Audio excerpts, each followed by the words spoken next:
हमारे माननीय मंत्री राजीव रंजन सिंह जी, माननीय मंत्री राजीव रंजन सिंह, माननीय मंत्री, माननीय सभापति महोदय, सदन में आदरणीय प्रधानमंत्री नरेंद्र मोदी जी के तीसरे कार्यकाल का जो पहला बजट है उस पर चर्चा हो रही है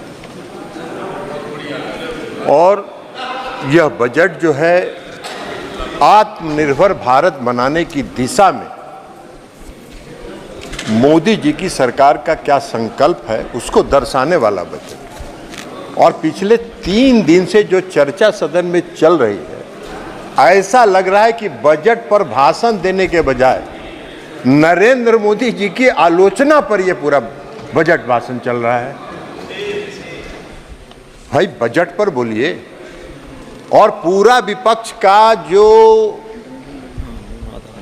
भाषण का जो टोन है वो यह दर्शाता है कि जैसे नरेंद्र मोदी जी का चेहरा इनको पसंद नहीं आ रहा हो, ये उससे नफरत कर रहे हैं। लेकिन अब अगर आप नफरत कर रहे हैं, आपको पसंद नहीं आ रहा है, तो क्या करिएगा? इस देश की जनता ने उनके चेहरे को पसंद किया और तीसरी बार उनको देश की सत्ता संभालने की जिम्मेवारी दी।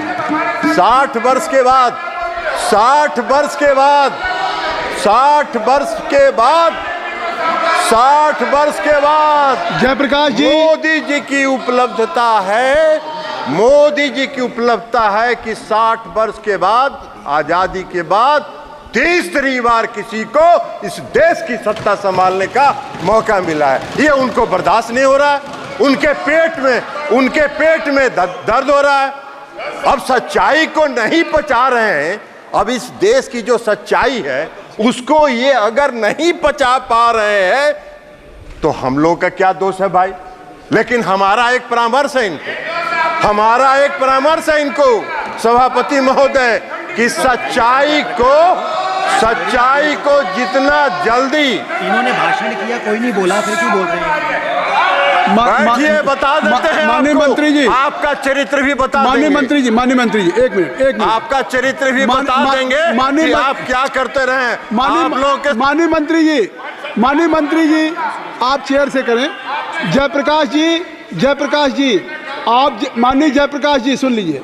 आप जब बोल रहे थे समय भी अधिक दिया गया, किसी ने आपको व्यवधान नहीं किया। अगर आप खड़े होंगे, नहीं, आप परंपरा सीखिए।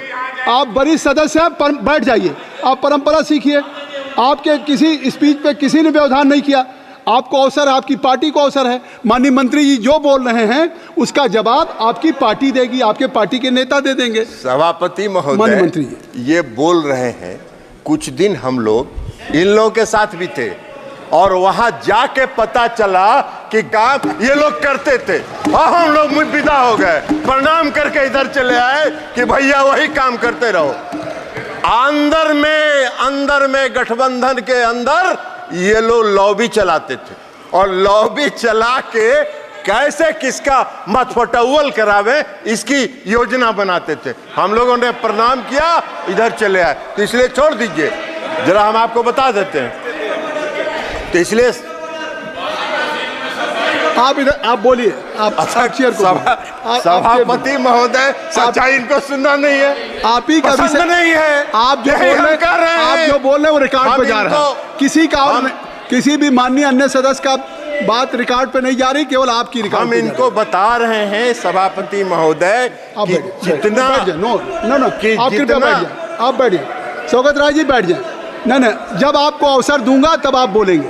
आपको भी no point of order, please माननीय मंत्री। सभापति महोदय, इनको हम बता रहे हैं कि जितना जल्दी इस सच्चाई को पचा लीजिएगा उतना ही आपके मन को शांति मिलेगी, नहीं तो पूरा मन विचलित रहेगा आपका और 5 साल इसी तरह विचलित रहिएगा। 99 का आंकड़ा बड़ा खराब होता है सभापति महोदय। लूडो पता नहीं गौरव गोगोई जी और बाकी लोगों ने खेला है कि नहीं खेला है। लूडो खेल के 99 पर पहुंचते हैं और जब सांप काटता है तो 0 पर पहुंच जाते हैं। यही हाल है। तो इसलिए जरा इनको मन की शांति को जितना जल्दी ये शांत कर ले और देश की सच्चाई को जितना जल्दी ये स्वीकार करेंगे उतना ही इनके लिए चैन मिलेगा, इनको भी चैन मिलेगा और देश को भी चैन मिलेगा। और इस देश में जो नरेंद्र मोदी जी ने आत्मनिर्भर बनाने का जो काम प्रारंभ किया है वो आगे बढ़ता रहेगा, उसमें व्यवधान ये नहीं डालने का प्रयास करें।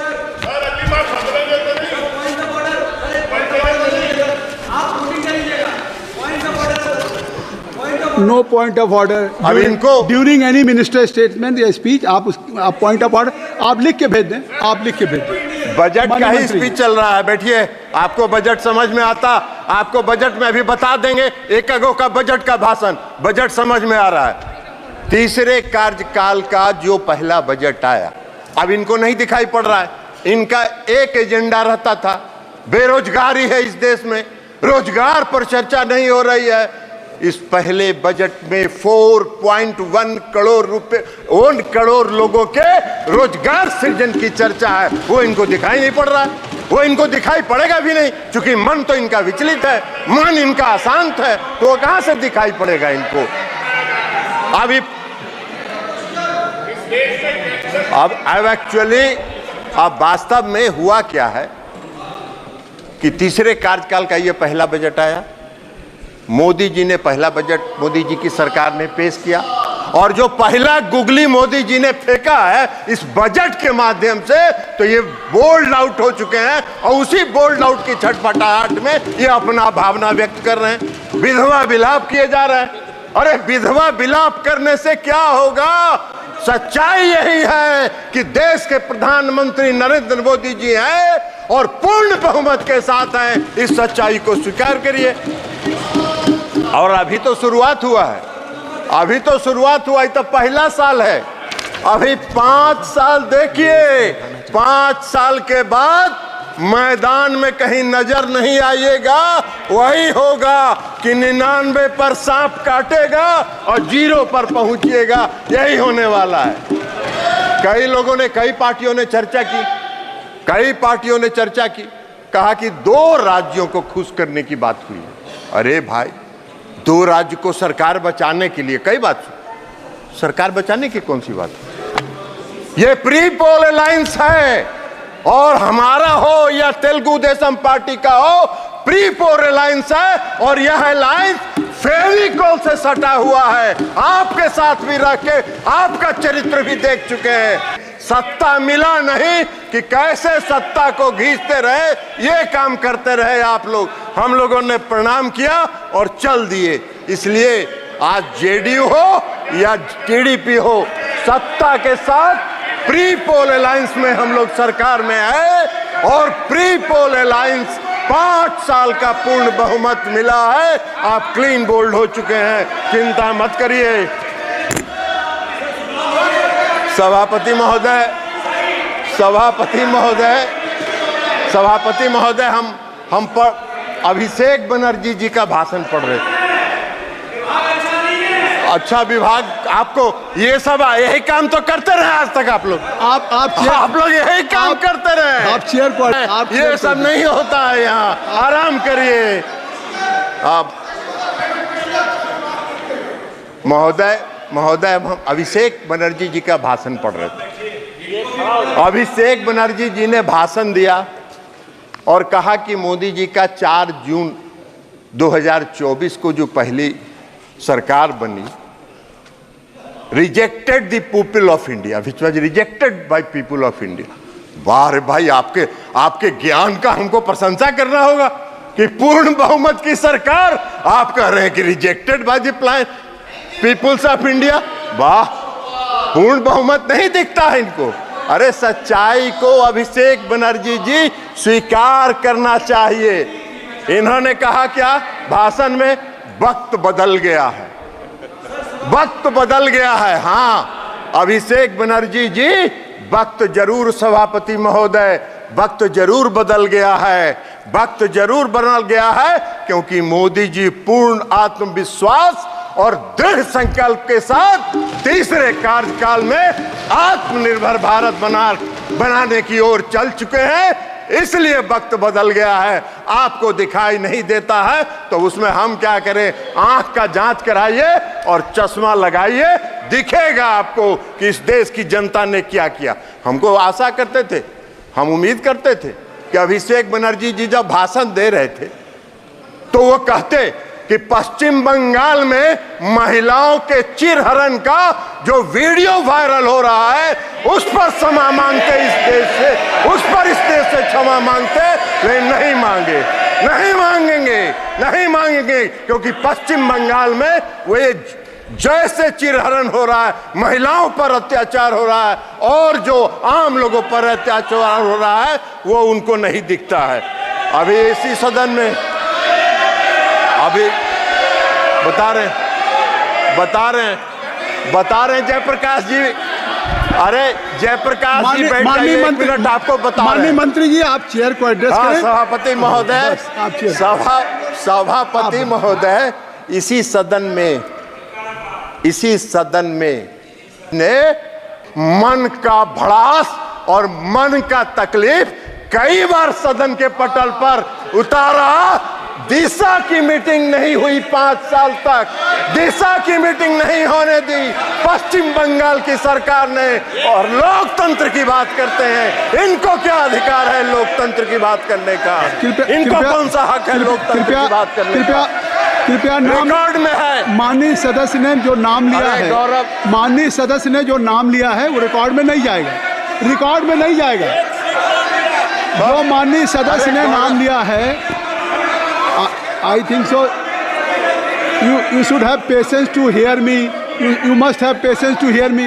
जो नाम उन्होंने माननीय सदस्य का लिया है वो रिकॉर्ड में नहीं जाएगा। मैंने भी लिया। अरे गौरव, आप बैठिए। अरे गौरव गोगोई जी, आप इधर बोलिए चेयर से, आप नाम मत लीजिए। आप माननीय मंत्री जी, सभापति महोदय, सभापति महोदय, माननीय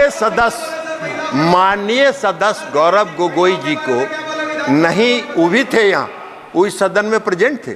नहीं, उनका नाम मत लीजिए, वो सदन के सदस्य नहीं, ठीक है, इसलिए मैं नाम, ठीक है, हाँ ठीक है, ठीक है, आप हो गया, विड्रॉ कर लिए उनका नाम, नाम उनका हमने वापस ले लिया। सभापति महोदय, उनका नाम हमने वापस ले लिया, लेकिन सच्चाई है कि 17वीं, बैठ जाइए ना जयप्रकाश जी, बैठ जाइए ना, ये ना आप अपना सभापति महोदय, अपना भाषण। सभापति महोदय, मैं ये कह रहा था कि 17वीं लोकसभा के दौरान जब आपका अवसर आएगा तो बोलिएगा प्लीज। जयप्रकाश जी, तो प्लीज हुड्डा जी, तो कहना चाहिए, इनको कहना चाहिए, अरे इनको कहना चाहिए कि पश्चिम बंगाल में जो चिरहरण हुआ वो जायज था। यही कह दीजिए, यही कह दीजिए देश के सामने, यही कहिए।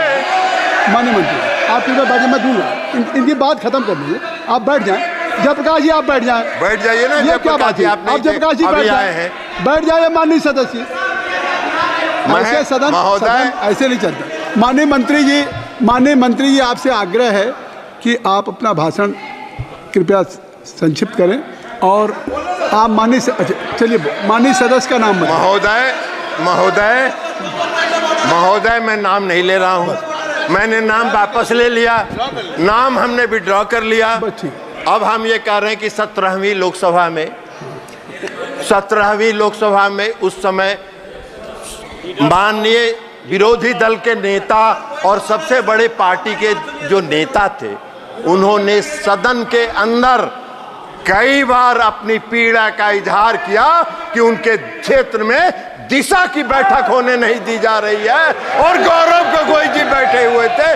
गौरव गोगोई जी उसके गवाह हैं, जयप्रकाश जी तो उसमें थे नहीं, ये कहां से जानेंगे? तो इसलिए गौरव गोगोई जी के सामने पीड़ा हुई। एगो सीट कांग्रेस को दिया, कांग्रेस ने दिया नहीं, एक कांग्रेस एक को सब। अब उसके बाद भी लगे हुए हैं, तो लगे रहिए मुन्ना भाई, कुछ न कुछ तो मिलेगा।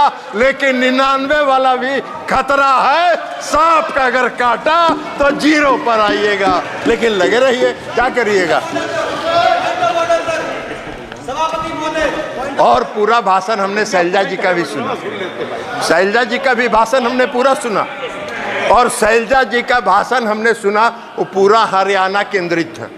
अरे ये देश का बजट है, हरियाणा का बजट थोड़े है। जयप्रकाश जी भी अभी बोल रहे थे पूरा हरियाणा केंद्रित। अरे देश का बजट है भैया, देश पर बोलो, देश बस देश। और नरेंद्र मोदी जी पूरे देश को आगे बढ़ाना चाहते हैं। ये उनका संकल्प है, ये उनका आत्मविश्वास है। इसलिए मैं समझ दूंगा, मैंने कहा है, अब मैं दूंगा। आप बैठ जाइए जयप्रकाश जी डिक्टेट नहीं कर सकते सदन में, आप बैठ जाएं। मैंने हुड्डा जी को कह दिया, रूलिंग दे दिया, आप बैठ जाइए। अब अध्यक्ष महोदय, सभापति महोदय, वित्त मंत्री का आप बैठ जाएं, कृपया आप सब लोग बैठ जाएं। तो हमने ये कहा कि पूरे 3 दिन तक ये बजट पर कम बोलते रहे। देश के प्रधानमंत्री आदरणीय नरेंद्र मोदी जी का चेहरा इनको पसंद नहीं था, तो इसलिए उनकी आलोचना में ये पूरा 3 दिन इन्होंने बिताया। अब बजट में जो प्रावधान है उसको इनको दिखाई ही नहीं पड़ा, वो देखना भी नहीं चाहते, इसलिए कि ये तो पीड़ा में है, अंदर से कष्ट में है, विचलित है। तो मन जब विचलित रहता है तो सच अच्छी बात दिखाई नहीं पड़ती है, इसलिए कह रहे हैं इनको। बजट के भाषण में, वित्त मंत्री जी के बजट के भाषण में साफ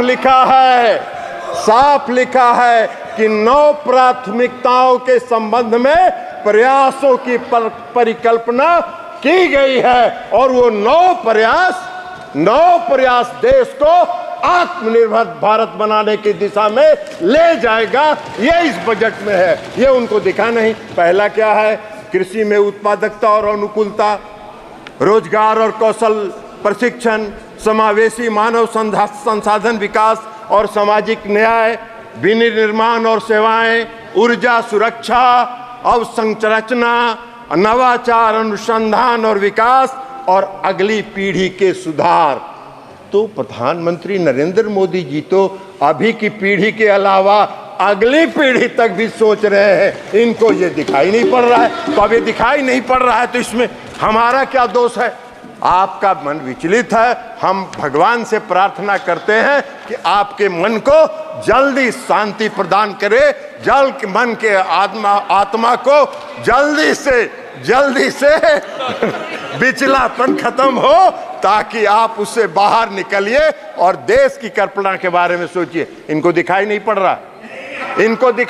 रहा है कि रक्षा के क्षेत्र में माननीय वित्त मंत्री जी जो बजट पेश किया गया है उसमें 4.54 लाख करोड़ रुपए का प्रावधान किया गया है। ये इनको तो दिख नहीं रहा। ये पूरा देश के लिए है, ये देश की रक्षा और सुरक्षा के लिए है। इनको ये नहीं दिख रहा है कि ग्रामीण विकास के क्षेत्र में 2.65 लाख करोड़ रुपए का प्रावधान किया गया है, वो इनको दिखेगा नहीं। इनको नहीं दिखेगा कि कृषि को, अभी चर्चा कर रहे थे माननीय सदस्य श्री सभापति महोदय जयप्रकाश जी कह रहे थे कृषि का बड़ा नुकसान हो रहा है। अरे कृषि के क्षेत्र में 1.52 लाख करोड़ रुपए का प्रावधान इस बजट में किया गया है, वो आपको नहीं दिख रहा है। शिक्षा के क्षेत्र में 1.25 लाख करोड़ का प्रावधान किया गया है, वो इनको नहीं दिख रहा है। स्वास्थ्य, सूचना एवं प्रौद्योगिकी के क्षेत्र में 1.16 लाख करोड़ का प्रावधान किया गया है, वो इनको दिख नहीं रहा है। इनकी नजर से ओझल हो रहा है। इनको दिख रहा है तो सिर्फ मोदी जी का चेहरा दिख रहा है, और मोदी जी का चेहरा देख के ये भड़क जा रहे हैं।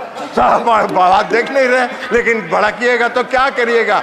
देश की जनता को वही चेहरा पसंद है, तो इसलिए वो चेहरा आगे बढ़ रहा है। ऊर्जा के क्षेत्र में, समाज कल्याण के क्षेत्र में और कॉमर्स और इंडस्ट्रीज के क्षेत्र में जो प्रावधान इस बजट में है वो इनको देख नहीं रहा। तो इनको 2 बात दिख रहा है।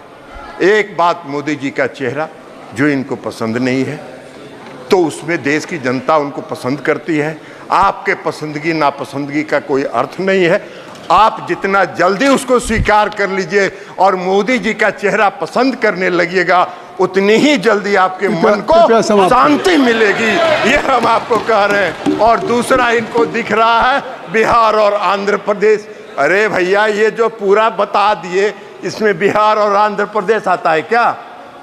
पूरा बिहार और आंध्र प्रदेश आता है क्या? पूरे देश के विकास के लिए मोदी जी संकल्पित हैं। मोदी जी की सरकार संकल्पित है। आत्मनिर्भर भारत बनाने की दिशा में आगे बढ़ रहे हैं, आगे बढ़ते रहेंगे। पूरी आत्मविश्वास, इच्छा शक्ति और दृढ़ संकल्प के साथ आगे बढ़ रहे हैं। और इसलिए इस बजट का हम समर्थन करते हुए अपनी बात समाप्त करते हैं। बहुत बहुत धन्यवाद।